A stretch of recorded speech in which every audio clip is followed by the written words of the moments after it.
చెప్పప్పా. Hi అందరికీ నమస్కారం అండి. Welcome to the Akki and mom channel.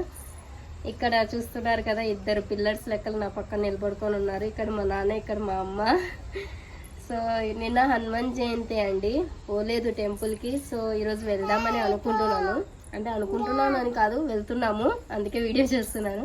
ఎందుకు ఈ పాప నిన్నది అయిపోయింది పెడుతుంది అని అనుకోవద్దండి. నేను టీచర్ యాక్చువల్లీ.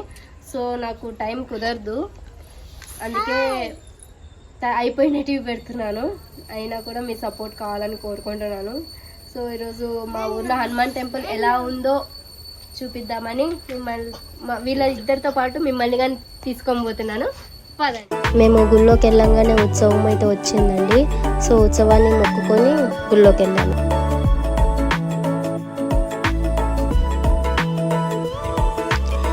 గుళ్ళోకి వెళ్ళంగానే క్యూ అయితే చాలా పెద్దగా ఉండిందండి. క్యూలో నిలబడ్డాను.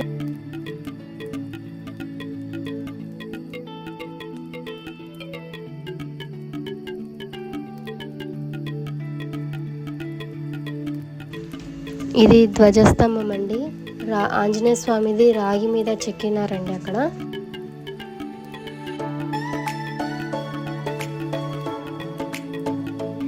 పూర్వము ఒక ఎస్ఐ ఇక్కడ కోతిని చంపి పాతి పెట్టారంట అండి. సో ఆ దోషం పోనీకి పాలరాతి విగ్రహాన్ని నిర్మించారు.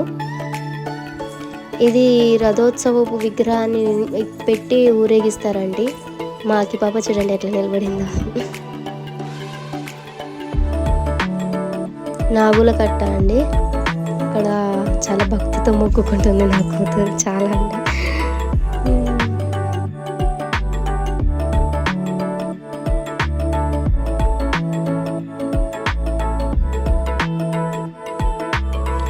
ఈ చెట్టు చుట్టూ తిరిగితే ఏమన్నా అనుకున్నా కూడా నెరవేరుతాయి అంటారండి. మెయిన్గా అంటే దంపతులు. మా దర్శనం అయిపోయాక చూసినా కూడా గేట్ అవతలకి వెళ్ళిపోయిందండి క్యూ. హాయ్ అండి, చూసారు కదా ఈరోజు నా వీడియో. సో టెంపుల్కి వెళ్ళి ఇప్పుడైతే వచ్చామండి. చాలా పెద్ద క్యూ అయితే ఉంది. తొందరగా వెళ్ళింది, చాలా మంచిది అనిపించింది. తొందరగానే అయిపోయింది దర్శనం అయితే. మేము వెళ్ళంగానే ఉత్సవం కూడా వచ్చింది. సో దర్శనం చేసుకొని మొత్తం ప్రసాదం కూడా తిని ఇక్కడికి వచ్చేసామండి. మా పాపకు చాలా కోపం వస్తుంది. ఓకే, బాయ్ అండి. Please like and subscribe to my channel. Thanks for watching. ఈ వీడియో మీకు నచ్చినట్టయితే లైక్ చేయండి, సబ్స్క్రైబ్ చేయండి అండ్ కామెంట్స్ కూడా చేయండి.